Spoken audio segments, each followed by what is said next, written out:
Merci beaucoup, Monseigneur. C'est un grand honneur pour moi que d'être ici dans cette rencontre avec des maires organisée par l'Académie pontificale. Et je voudrais bien sûr vous remercier très chaleureusement et remercier Sa Sainteté le Pape François d'organiser ce moment. Il y a à peu près 1 an et demi, nous étions déjà ici, réunis par vous, pour discuter avec des maires sur les questions du climat et de la traite des êtres humains. Et je garde un souvenir extrêmement fort de cette rencontre et aussi de son utilité, parce que réunir les maires qui sont confrontés à des situations concrètes, réelles, mais qui ont aussi à exprimer leur vision, leurs convictions, leurs valeurs, c'est toujours un exercice duquel on ressort plus fort. Aujourd'hui, vous nous avez réunis sur la question des réfugiés et je voudrais d'abord, comme d'autres maires avant moi hier, exprimer le fait que nous avons un devoir d'humanité, un devoir de solidarité, que lorsque nous sommes confrontés à distance ou dans nos villes à ce phénomène, lorsque nous voyons sur les routes ces familles, ces enfants fuyant la guerre ou la misère, et pour moi c'est la même chose, il n'y a pas de distinction à faire entre ceux qui fuient la guerre ou ceux qui fuient la misère, bien sûr chacun risque sa vie. Il n'y a pas de distinction à faire parce que lorsque l'on quitte son pays, ce n'est jamais de gaieté de cœur. La volonté, le désir de chaque être humain, c'est de pouvoir vivre et élever ses enfants à l'endroit où il est né, de pouvoir bien sûr voyager librement, mais s'arracher de son pays en se disant que ce pays qui vous a vu naître ne peut pas vous offrir les conditions pour grandir et faire grandir vos enfants, c'est toujours un arrachement. Et lorsque j'ai vu ces images comme vous, de réfugiés sur les routes, sur la Méditerranée, j'ai eu le sentiment d'ouvrir mon propre album de famille. Et c'est comme ça que je me suis exprimée devant mes concitoyens, devant les habitants de ma ville, lorsque nous avons été confrontés aux premières arrivées de réfugiés et de migrants en nombre important. Je leur ai dit, j'ai le sentiment que nous sommes tous en train d'ouvrir notre album de famille.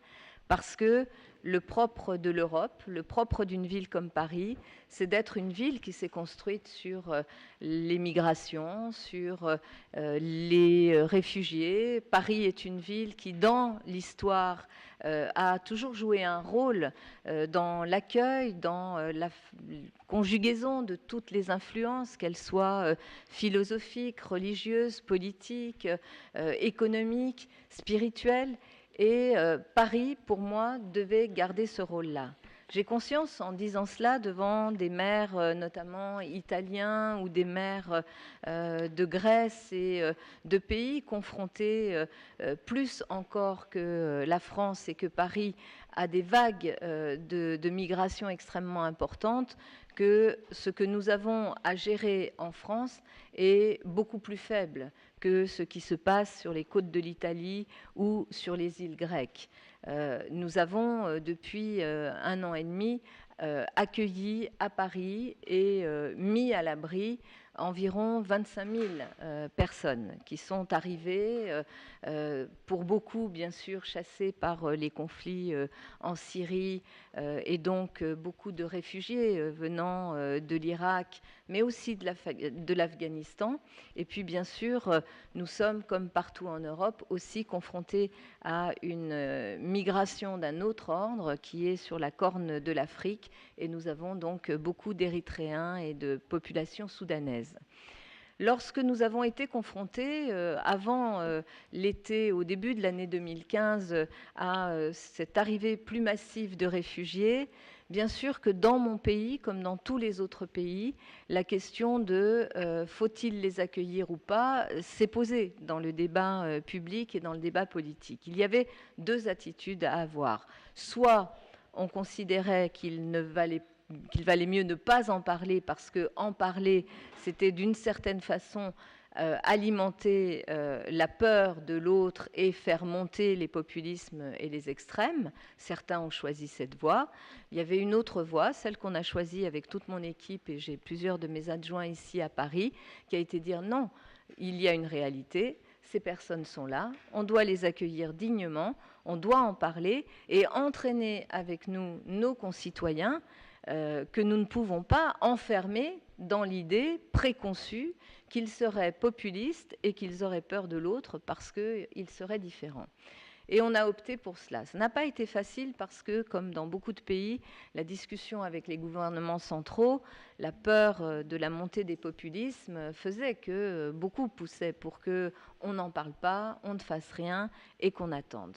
Mais nous avons décidé à Paris d'agir à l'endroit où nous étions, nous, les élus parisiens, parce que le propre des maires, c'est que nous sommes des gens concrets et qu'on nous demande des solutions et que nous sommes dans une échelle de gouvernement qui est une échelle humaine, qui est une échelle à une bonne distance de nos concitoyens, et nous ne pouvons pas nous réfugier derrière des idées préconçues. Donc, avec mon équipe, mais aussi avec l'appui de la population parisienne, qui est une population très cosmopolite, qui porte cette histoire des migrations en elle-même, nous avons mis en place des processus, des démarches pour aller rencontrer les personnes qui venaient camper dans la rue, dans nos rues de Paris, et pour travailler avec elles sur une mise à l'abri, avec des associations extraordinaires.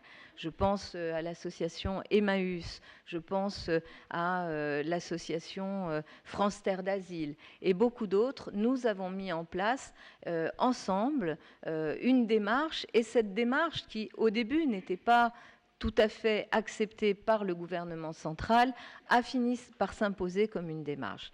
Il y avait une tentation au début de certains de dire il suffit de déplacer les campements de migrants qui sont dans nos rues et comme ça, les choses s'arrangeront. Nous, ce que nous avons porté avec les associations et avec les élus municipaux, c'est de dire ces réfugiés arrivent, il nous faut leur donner le temps de se poser, de dormir, de manger, de se soigner, parce que tant qu'on n'est pas dans une situation où on a pu dormir, manger, se reposer, se laver, on ne peut pas penser à la suite. Et donc, nous avons travaillé sur cette mise à l'abri. Il y a plusieurs mois, nous avons été confrontés à des vagues, des afflux encore plus importants. Dans ces personnes qui venaient et qui viennent à Paris, il y avait plusieurs catégories de population. Des hommes seuls, fuyant les conflits et les terres de conflit, des femmes, souvent seules avec leurs enfants, souvent d'ailleurs d'Afrique subsaharienne, ayant été aussi prises dans des réseaux de prostitution, des réseaux d'une violence inouïe, avec des enfants en bas âge, et puis ce que l'on appelle les mineurs isolés étrangers, c'est-à-dire des jeunes entre 12, 15, 16 ans, qui sont tout seuls, qui sont partis tout seuls, qui ont traversé tout seuls la mer ou un continent entier, et qui arrivent. Ce sont de tout jeunes adolescents. J'ai moi-même un enfant de 15 ans, donc je me dis toujours qu'est-ce qu'il serait s'il était tout seul, s'il avait dû traverser la mer tout seul, s'il avait dû traverser des continents tout seul. J'aimerais qu'il y ait quelqu'un pour l'accueillir à l'arrivée. Et donc nous avons, sur ces types de population, décidé d'apporter des réponses différentes.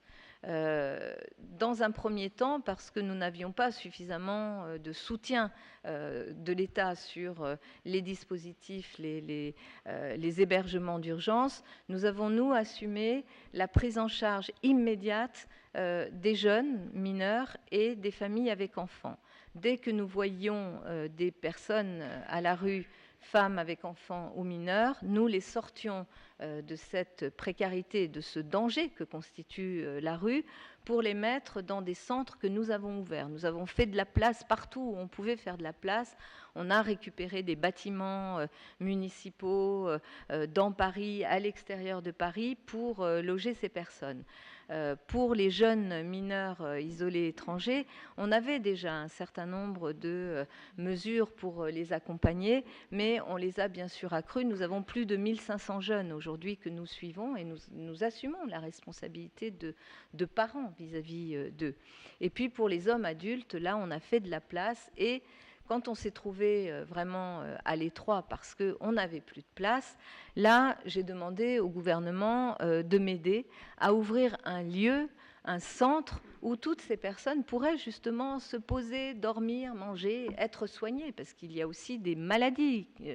Nous avons été confrontés à des cas de tuberculose, à des cas de maladies qui sont les maladies aussi de la misère et de la pauvreté.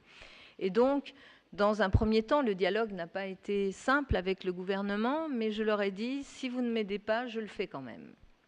Et en fait, ils sont venus et ils nous aident. Et je veux les remercier. Parce qu'ils ont fait ce chemin, et ce chemin-là, aujourd'hui, nous le faisons ensemble. Et c'est très important qu'on puisse travailler dans une alliance entre pouvoir local, pouvoir national, associations, monde des entreprises, citoyens. Nous avons donc ouvert il y a quelques semaines maintenant un centre, d'ailleurs Manuela et d'autres collègues sont venus le visiter, qui aujourd'hui, bien sûr qu'il ne règle pas tout, mais il règle vraiment la question d'abord des campements dans la rue. Je veux dire que ce centre est ouvert avec une solidarité incroyable. Nous avons des médecins qui sont là, qui viennent et qui apportent bien sûr leur aide et qui s'occupent de façon extrêmement professionnelle de tous ces réfugiés qui arrivent. Nous avons des bénévoles, des volontaires qui viennent de tous les quartiers et qui sont venus nous dire « on veut aider, on veut être là » pour faire des collectes de vêtements, pour venir aider au fonctionnement de ce centre. Nous avons, bien sûr, dans le quartier où s'est implanté ce centre, il y a eu débat et discussion. La presse a souvent joué un rôle pour attiser les conflits, créer des polémiques, mais la réalité était un peu différente. Bien sûr qu'il y a une partie des habitants qui, lorsqu'ils voient la misère frapper à leur porte, ont peur parce que sans doute ça leur renvoie à l'idée que la condition humaine est fragile et qu'on peut basculer très vite dans ce type d'exclusion et que certains préfèrent fermer les yeux, mais ce ne sont pas les plus nombreux.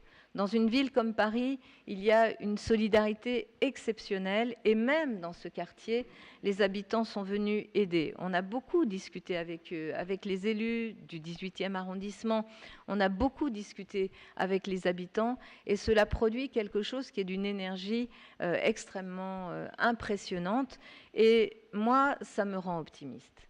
Ça me rend optimiste. Je pense que lorsque les problèmes sont là, il ne faut pas les cacher.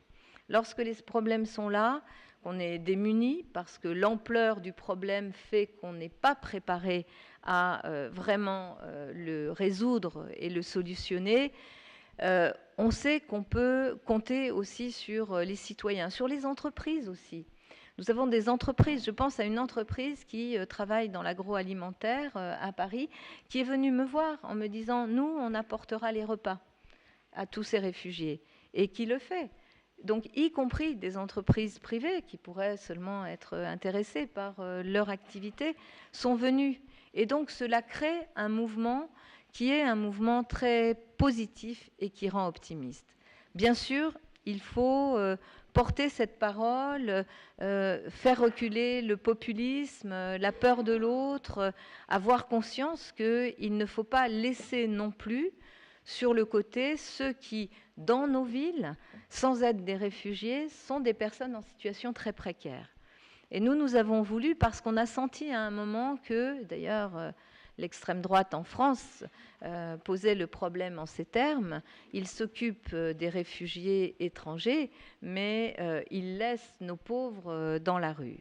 Donc on a décidé de ne pas organiser, bien évidemment, ou même laisser entendre qu'il pourrait y avoir un conflit de public. Et donc on a travaillé aussi à l'ouverture encore plus nombreuse de centres d'hébergement pour les personnes précaires, fragilisées, sans domicile dans nos villes.